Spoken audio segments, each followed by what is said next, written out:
Y muy buenas, amigos de Viernes de Misterio, amigos de este espacio, de esta sección de Nocturna de RCN y que se emite todos los viernes desde Bogotá para el resto del país y por supuesto el resto del mundo.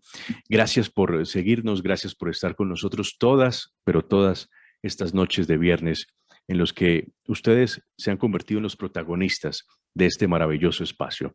Recuerden que nos pueden encontrar en YouTube, en el canal de YouTube, canal oficial de esta sección, como Pandemia Misterio, así nos encuentran. Igualmente nos pueden encontrar en Instagram como Pandemia Misterio-bajo, Pandemia Misterio-bajo, y el podcast, esto que están ustedes escuchando en este momento, lo pueden volver a escuchar como salió al aire en el podcast Sentido Radiofónico en iVoox. Y así nos podemos estar al tanto de todo lo que sucede en este maravilloso espacio. Hoy un tema muy interesante, personalmente me apasiona, y es hablar sobre la historia de la Iglesia Católica y de esa gran institución que se ha establecido en el Vaticano ya por muchos siglos y que queramos o no, la veamos justa o injusta o comulguemos con principios de la Iglesia o no, ha sido una transformadora de toda la historia occidental por muchos siglos. A lo largo de la historia, la Iglesia Católica ha ocultado asesinatos, ha ocultado robos, ha ocultado sucesos aterradores. Desde el momento en que el emperador Constantino dio vía libre para que el cristianismo fuera la religión oficial del Imperio Romano, y hasta el Papa Francisco, el Papa más reciente que tiene esta institución, pues tenemos un listado larguísimo, larguísimo de hechos que nos pueden aterrar, nos pueden escandalizar. Recordemos, por ejemplo, las famosas cruzadas, donde en muchos momentos fueron arrasados pueblos enteros en Francia, los cátaros en el Languedoc, recordemos, y la Santa Inquisición, cuánta gente no murió torturado por la Santa Inquisición y muchos lógicamente eran inocentes.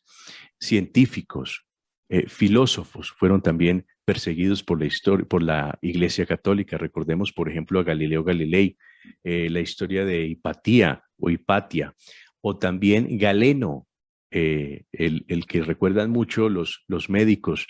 Galeno, ese hombre que fue perseguido porque con unos estudios profundos explicaba cómo era el funcionamiento interno del cuerpo humano. Y todo esto escandalizaba a la Iglesia Católica. Otros términos que parecen jocosos, pero que tienen un trasfondo muy oscuro, por ejemplo, la pornocracia, esas orgías que se vivían en la iglesia, por ejemplo, recordemos a la familia de los Borgia, tantas cosas que se pueden hablar de una institución que tiene ya más de 2000 años. Y por eso tengo un invitado de lujo, un invitado muy especial, un gran intelectual, un periodista, un escritor que ha revisado muy bien la historia de la iglesia y ha encontrado cosas interesantísimas que ha plasmado en un libro, en su más reciente libro. Él es don Ricardo Canaletti, es, como digo, periodista. Él está en Buenos Aires, en la Argentina, y me place mucho saludarlo. Ricardo, bienvenido a Colombia a través de Nocturna RCN. Muchas gracias, Diego. Un placer estar aquí con ustedes y bueno, para toda Colombia. Es un gusto para mí hablar contigo. Usted es un apasionado del misterio, ¿no? Sí, del misterio, de los casos sin resolver, los casos impunes. Sí, es verdad, tengo una inclinación hacia ese tipo de historias. Qué interesante, porque el periodismo de misterio, que bueno, lo hemos catalogado los que seguimos esta línea, nos hemos bautizado así como periodistas de misterio, pero lo cierto es que esta línea en la academia no existe. Lo cierto es que vivimos en un mundo a veces como tan irreal y con hechos que nos asombran, que parecen que no fueran de la vida misma, no fueran reales, que nos ha llevado y nos ha abocado a una línea de investigación que termina en hechos como este, en hechos tan interesantes como un libro que usted acaba de publicar, es su más reciente obra, que se llama Crímenes sorprendentes en el Vaticano. Una investigación fabulosa que trata temas en torno a esa iglesia católica que ha sido protagonista en muchos momentos de la historia. Ricardo, para conversar e iniciar esta charla, Sí. quisiera no sé, en primer lugar que usted me hablara a modo general de qué se trata su libro y qué hechos toca allí en el libro. Y en segundo lugar, podemos ahondar en dos hechos que usted trabaja en su libro, pero quisiera que lo profundizáramos para que los oyentes se llevaran una idea de estos hechos que pueden ser terroríficos y macabros que se han gestado en el seno mismo de la iglesia. Porque si bien podríamos hablar de crímenes sorprendentes, pero es una institución que tiene 2000 años, hay cualquier cantidad de historias, de cualquier cantidad de colores y de formas que usted quiera encontrar en la iglesia, habrá esas historias. Pero usted tocó, por ejemplo, el caso de una adolescente, de una niña que vivía en el Vaticano y que en 1983 desapareció, Emanuela Orlandi. Y también podremos hablar sobre el asesinato del Papa Juan Pablo I. Entonces, en primer lugar, quisiera que me contara a nivel general qué temas y qué personajes y qué hechos aborda su libro. Bueno, a ver, es cierto que en tantos años, 2000 años de historia, la iglesia cristiana, la iglesia católica, tiene muchos hechos misteriosos, aberrantes, perversos, pero si se puede, si se me permite la expresión, hay una gradación en esta cuestión. Hay algunos que sorprenden más que otros. Uh-huh. Hay algunos que sorprenden más que otros y, como todo periodista, manejo la arbitrariedad, el hecho de elegir algunos y dejar de lado otros. Es lo que hacemos todos los días los periodistas que, por ejemplo, trabajamos o hemos trabajado en la gráfica, en el periodismo gráfico. Hay mucha información durante el día de toda materia, económica, política, de casos criminales, etc. Y nosotros elegimos la que tiene mayor interés, la que tiene alguna consecuencia, o que pueden tener alguna consecuencia en la población, las que pueden ser interesantes, en fin, hay algunos criterios que manejamos los periodistas que nos permiten elegir algunas por sobre otras. Digamos que con ese entrenamiento de tantos años, con este tipo de historias, apliqué los mismos criterios. Esto no implica que los crímenes sorprendentes en el Vaticano concluyan con este tomo, con este libro. Seguramente habrá un segundo. Y a lo mejor, si el público lo desea, porque en definitiva es el público el soberano en esto, es nuestro juez.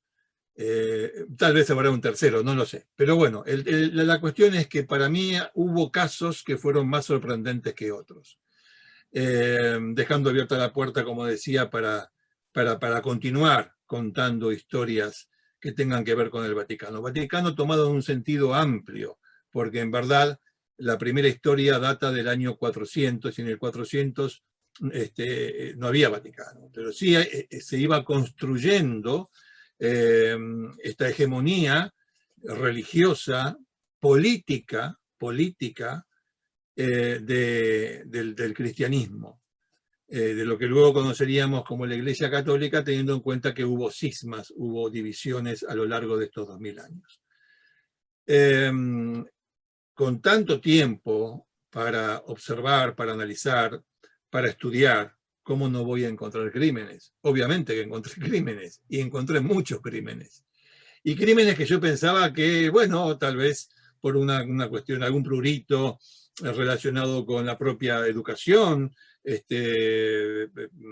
a pesar de que yo no practico la religión no practico ninguna religión. Fui formado en la religión católica apostólica romana. Tal vez por algún prurito de aquellos años, de la formación, de mi formación, no pensé que algunas cosas se hubiesen cometido o perpetrado dentro de la casa del Señor encomillado, por supuesto.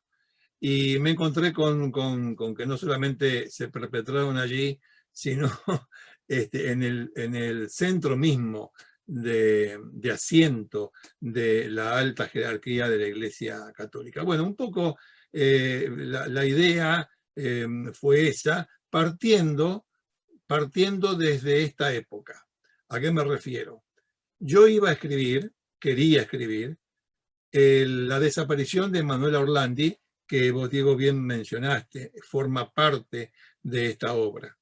Me interesó siempre la desaparición de Manuela Orlandi, porque de hecho el solo decir de qué se trata la historia, una chica de 15 años, ciudadana del Vaticano, que de buenas a primeras, una tarde en Roma, en el centro de Roma, desaparece supuestamente al salir de una iglesia muy importante, como San Apolinar. El solo planteo ya es asombroso. Entonces, yo quería escribir esa historia, que además después tiene muchas vueltas, tiene muchas esquinas, tiene muchas puertas, y la editorial, convencida que sí había que escribir esa historia, me sube la apuesta y me dice, la editorial Penguin Random House sudamericana, me sube la apuesta y me dice, pero no debe haber sido el único crimen en el Vaticano. Obviamente que no. En la conversación con el editor, con la editora en realidad, es una mujer.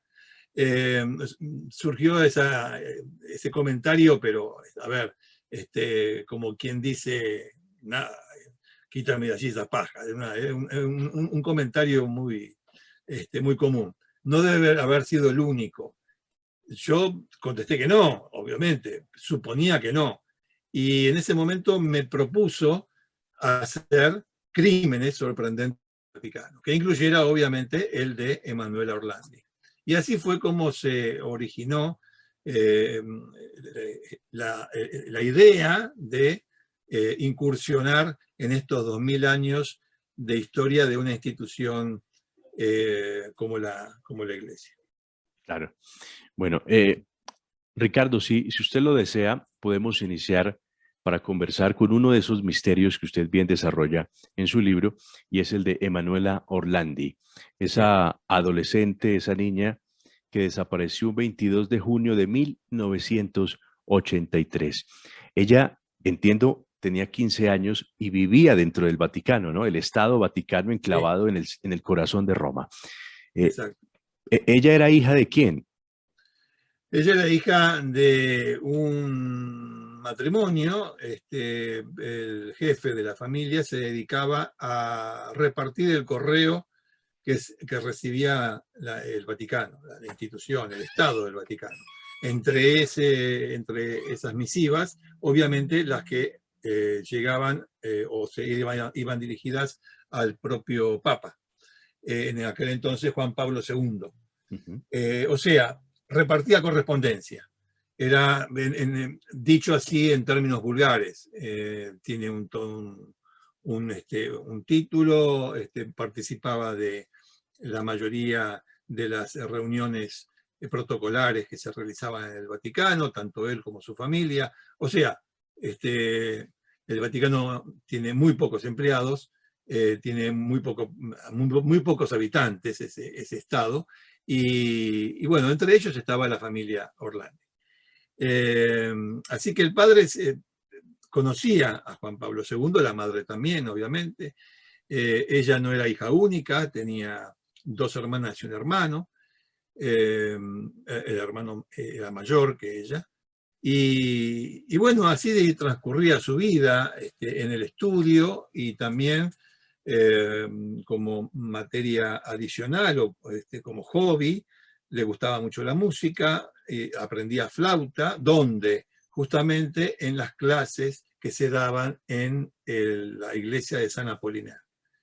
Y de allí es que, al salir de allí, es que ella desaparece. Las primeras declaraciones o testimonios que hay en el sumario dejan mucho que desear. No son muy completos que digamos, pero aún así, como pasa en casi todas las investigaciones criminales, de acuerdo con mi experiencia, criminales en el sentido amplio de la palabra, allí hay algunos elementos que fueron dejados de lado, pero que tal vez, si se hubiesen seguido o si se hubiesen profundizado, a lo mejor no estaríamos hablando ahora de un misterio. Pero no se profundizaron, no se siguieron, son pocos, y así estamos al día de hoy, a más de 30 años, quise decir, no sabemos dónde está y qué pasó con Manuela Orlandi. Ricardo, en un principio, en el mismo 1983, se hablaba de un secuestro. Habían muchas hipótesis en torno al paradero de Manuela Orlandi. Ella tenía 15 años, no era una desconocida dentro del Vaticano. Su familia, sus hermanos y ella eran muy conocidos hasta por el mismo Juan Pablo II. Y entonces la pregunta es, bueno, ¿qué pasó? ¿Sería que ella, al tener acceso a cierta información, correspondencia, cartas y todo esto, se enteraría de algo, un secreto que le costaría la vida? No sé, uno... Mira, en realidad lo que se pensó y lo que se piensa actualmente es que ella fue, digamos, el objeto de una extorsión. A ver, lo primero que se supo, lo primero que ocurrió luego de su desaparición, no volvió a su casa y evidentemente la familia se preocupa y hace las averiguaciones del caso y la denuncia del caso. Lo primero que ocurre es que sí, llaman a su casa. Llamaron 3 personas a juzgar por el tono de voz. Las 3 varones, uno de ellos con un fuerte acento estadounidense, o por lo menos anglosajón. No vamos a decir estadounidense, pero sí un fuerte acento anglosajón. Era una persona de esa ascendencia que estaba hablando italiano, se notaba claramente. Los otros 2 no, los otros 2 que llamaron, alternativamente iban llamando, hasta que este hombre con acento anglosajón es el que continúa y toma como la jefatura de estas conversaciones con el padre de Manuela Orlandi, donde no pide plata. Si vos me decís, bueno, esto es un secuestro extorsivo, donde se está pidiendo dinero a cambio de la libertad de la persona capturada, más o menos tenemos unos límites bien precisos. Esto no fue así, no pidieron dinero. Lo que hablaban era de cuestiones que no quedaban muy claras porque el lenguaje de este angloamericano, anglosajón, tampoco era demasiado entendible. Cuando hablaban los otros 2 supuestos secuestradores, hablaban con uno hablaba con un acento muy vulgar, y hablaba italiano pero con acento vulgar, el otro hablaba italiano pero con un acento y con un vocabulario más refinado, con lo cual era difícil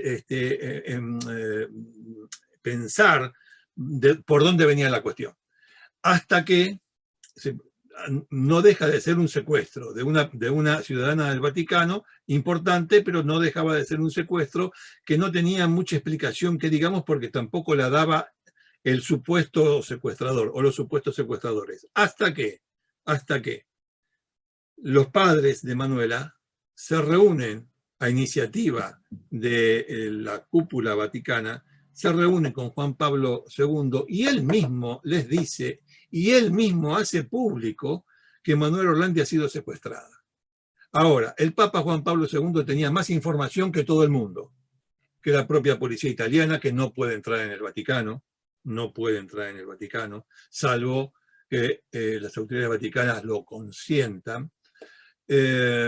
Sabía más que, yo diría que sabía más que los secuestradores.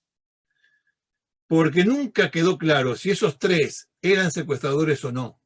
Jamás quedó claro si eran secuestradores o no, o si se trató de una gran pantomima. Es uno de los misterios que tiene esta cuestión. El asunto es, pero me está diciendo muy poco con todo esto, es que de eso se trató el caso durante años, de muy poco.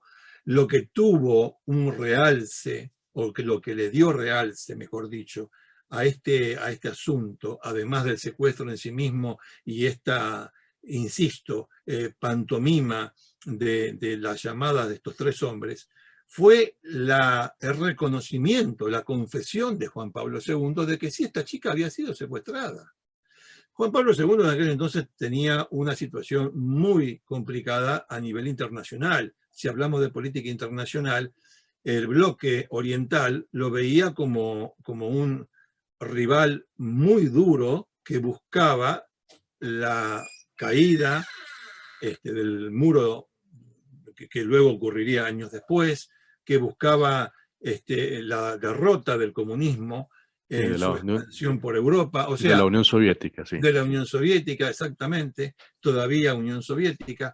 O sea, era un personaje en el plano internacional que jugaba una pieza muy, muy importante, un papel muy importante, quiero decir, una pieza muy importante que jugaba un papel muy importante.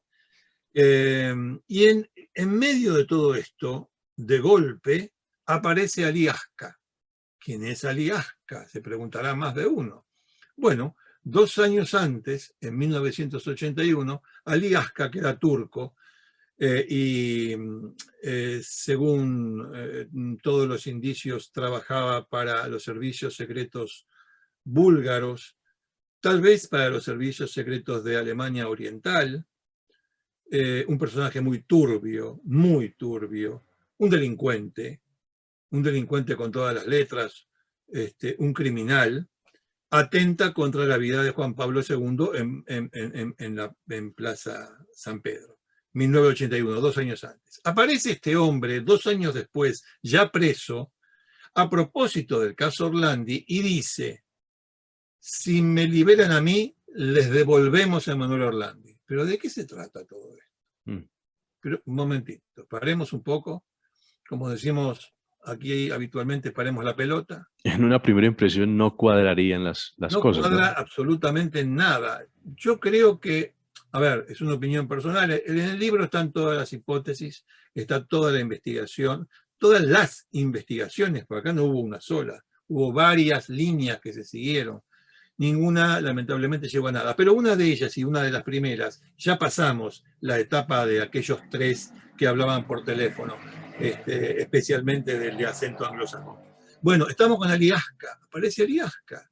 ¿Le creemos a Ali Aska? ¿No le creemos? Es una pieza de un juego de espionaje, es una pieza de un juego de política internacional.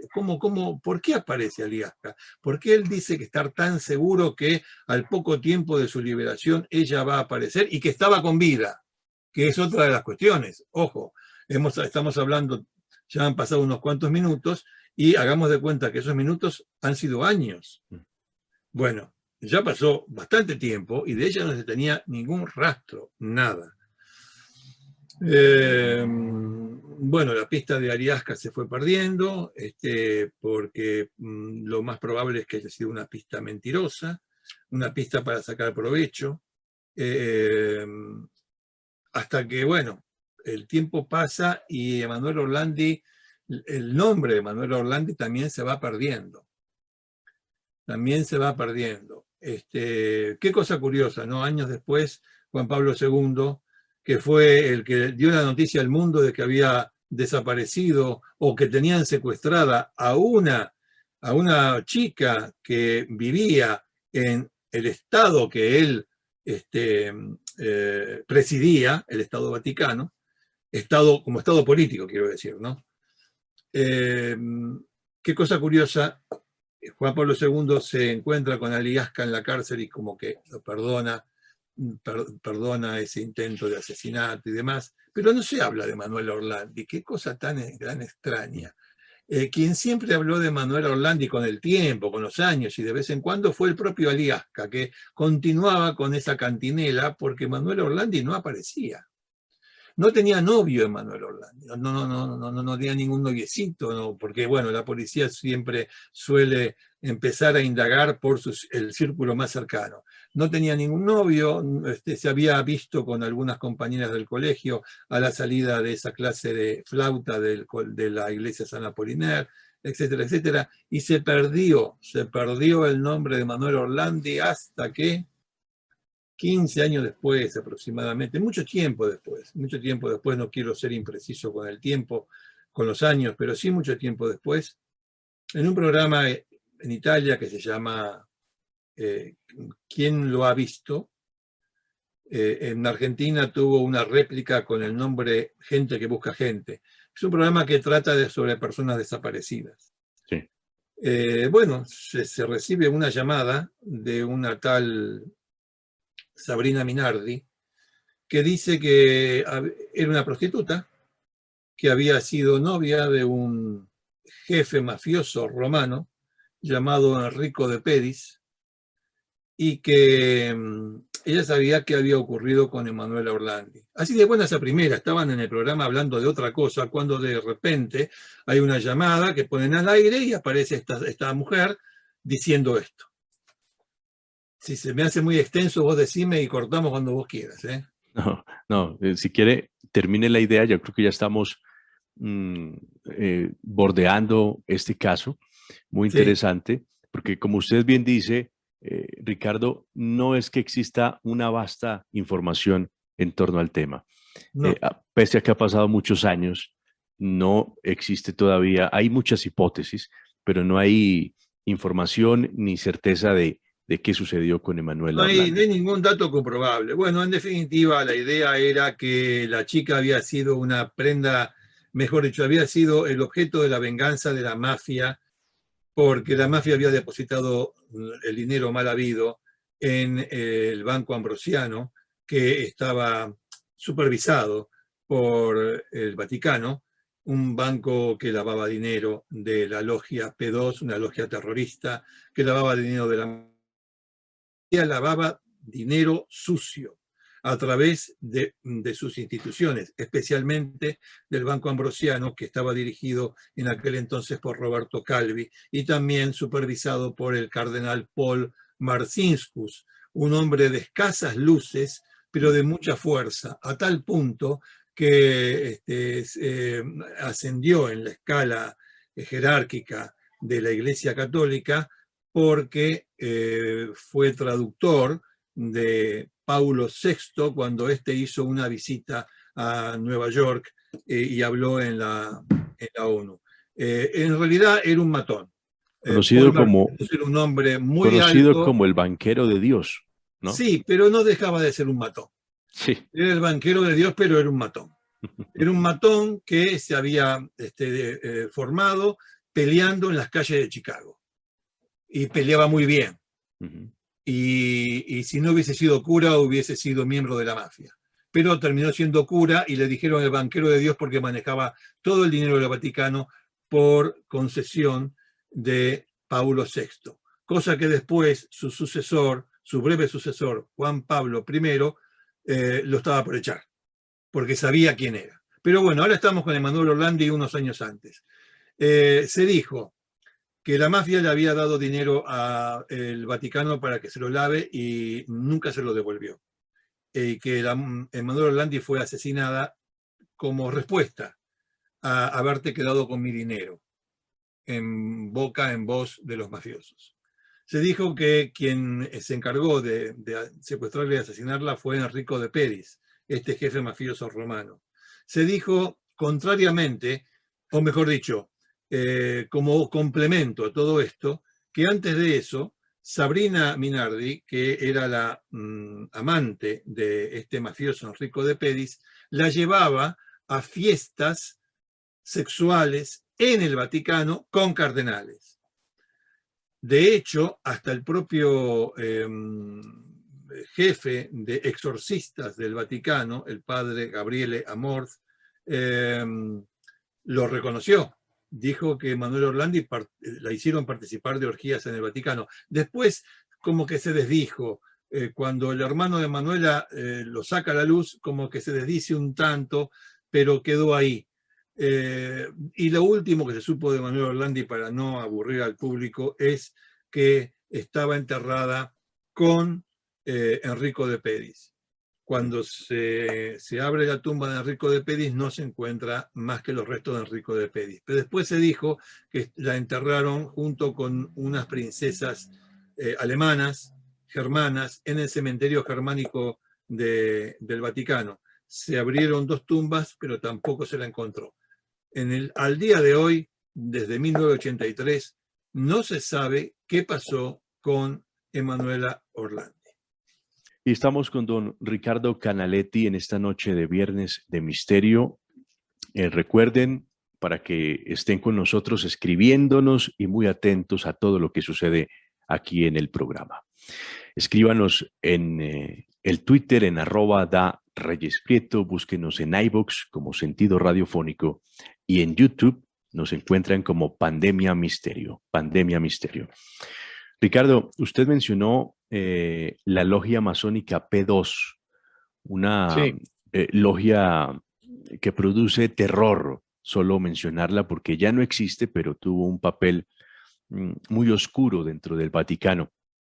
Hablábamos de que esta logia y su relación con la mafia italiana habrían podido secuestrar o haber tenido injerencia en el caso de Emanuela Orlandi, la jovencita desaparecida en el Vaticano en 1983.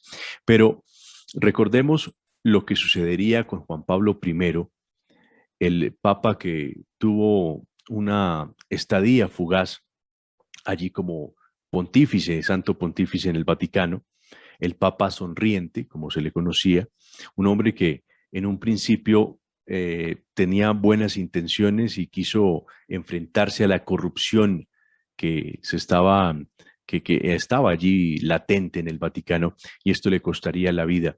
Muchos aseguran que fue asesinado, que fue envenenado, y en los primeros momentos se dijo que había sido un ataque al corazón. Lo cierto es que, al parecer, y esto sí tiene unos indicios muy serios, al parecer fue envenenado. Y allí aparece la logia P2, como si ellos hubiesen sido los que efectuaron ese asesinato.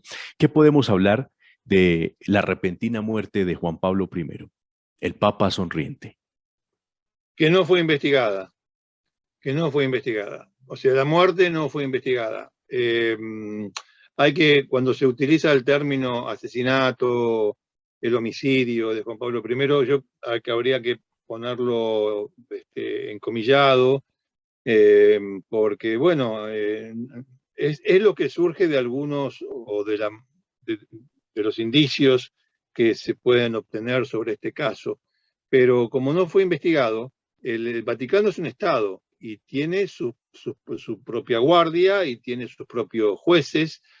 Y la policía italiana no entró al Vaticano. No hubo autopsia.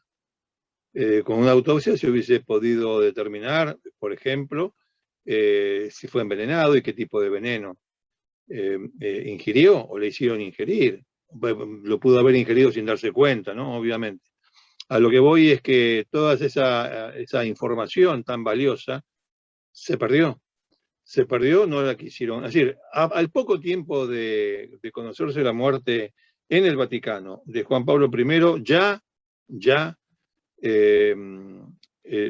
la jerarquía eclesiástica tenía la explicación de que se trató de una muerte por causas naturales, que se trató de un ataque al corazón, cuando él no sufría del corazón, pero justo en un momento muy determinado, muy específico, quiero decir.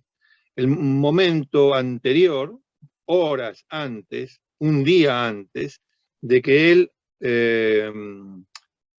sacara de sus cargos a todos los masones que habían alcanzado altas jerarquías en la iglesia.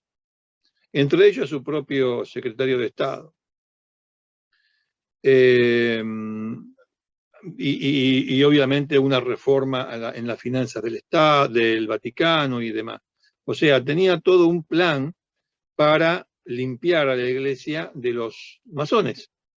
Juan Pablo I, el Papa Albino Luciani, que venía de Venecia, y que estaba rodeado aquella noche por su gente de confianza. Las monjas eran las monjas que lo atendían en Venecia. Y además él tomó, hay contradicciones en las declaraciones de las monjas, porque se supone cuando hay este tipo de contradicciones que, bueno, fueron convencidas para que determinados aspectos se modificasen un tanto. Entonces no se sabe si tomó té o tomó café. ¿Dónde estaba esa cuestión? Y además no se sabe exactamente a qué hora se fue a sus habitaciones. Se sabe que lo encontraron con un libro sobre su cuerpo, como si estuviese leyendo. Tenía una lista de personas, de jerarcas del Vaticano, de jerarquías del Vaticano, no vamos a decir jerarca porque más de uno se va a enojar. Pero en definitiva, todo esto estamos hablando de hombres y estamos hablando de una institución mundial. No estamos hablando de dogma ni de doctrina. Podríamos hacerlo. Más atrás en el libro hay algunos casos que se refieren a eso. No para poner en duda el dogma o la doctrina, sino para ver cómo esta institución manejada por hombres tiene o tuvo determinados núcleos de poder que impusieron su manera de ver o impusieron su teología, su pensamiento sobre determinadas cuestiones teológicas por sobre otras. Pero esa es otra cuestión, es una nota al pie. Estamos con Juan Pablo I. Juan Pablo I lo que quiso hacer es sanear el Vaticano. No lo dejaron. No lo dejaron. La familia dijo que no sufría del corazón. Después de un tiempo, digamos que después de conversaciones apropiadas con gente del Vaticano, uno de sus hermanos dijo que sí sufría del corazón, pero era un sí que casi parecía un no. En fin. El Vaticano estaba dividido entre los conservadores y los masones. Y bueno, nuevamente, como en el caso de Manuel Orlandi, muy poco se puede decir de esto, salvo que hay infinitas sospechas sobre que esta muerte no fue natural. Claro. Y lo cierto es que es un hombre que cuando llegó a la cabeza de la iglesia se tornó muy incómodo, como usted bien dice, porque empezó a investigar y se mostró como el reformador Sí. de una iglesia que por muchos años, y aún lo está, porque es una institución muy poderosa, y el Banco Ambrosiano, el Banco del Vaticano, maneja mucho dinero y no es un secreto que muchos eh, personajes de la historia han llevado su dinero para lavarlo en el Vaticano y el Vaticano ha consentido todo esto. Hablamos de el banquero de Dios, por ejemplo, un hombre que de Dios no tenía nada, sino era todo un criminal. Entonces todo se va tejiendo una historia muy oscura en torno a la iglesia y este señor, Papa Juan Pablo I, dijo con muy buenas intenciones, quiero renovar esto. Y pues esto le costaría la vida, como al parecer fue. No se sabe, como usted bien dice, muchas informaciones con certeza de lo que sucede, porque además, al igual en torno a la figura del Papa, hay mucho misterio. Ni siquiera se puede conocer el estado médico del Papa, porque eso lo manejan con un alto nivel de confidencialidad. Entonces es muy difícil acceder, una persona que no esté Sí. fuera del Vaticano, es muy difícil acceder a esa información. Es una institución muy cerrada. No te olvides que el secreto ha sido una de las más poderosas armas que ha tenido el Vaticano, el secreto. Pero lo que sí es cierto que en la época de Juan Pablo I, la logia P2, Licio Gelli, por ejemplo, que era el gran maestre, Roberto Calvi, el cardenal Paul Marcinkus, formaban, y otros, Greco, formaban un grupo, yo diría un grupo criminal, que encima debían sostener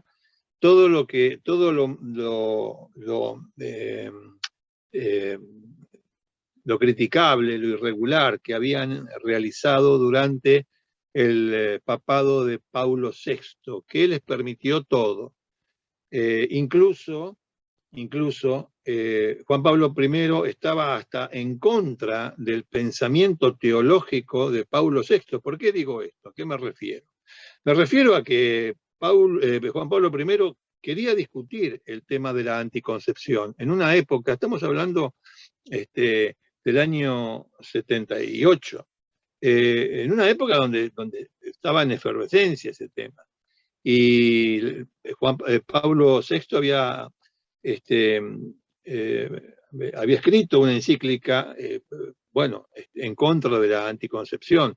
Y esa encíclica quería ser revisada, o Juan Pablo I la quería revisar, no para modificar la manera de pensar de Pablo VI, por supuesto, pero sí para sentar su propia posición. Y eso ni a los conservadores ni a los masones les gustaba demasiado. O sea, tenía muchos enemigos porque era un hombre bueno.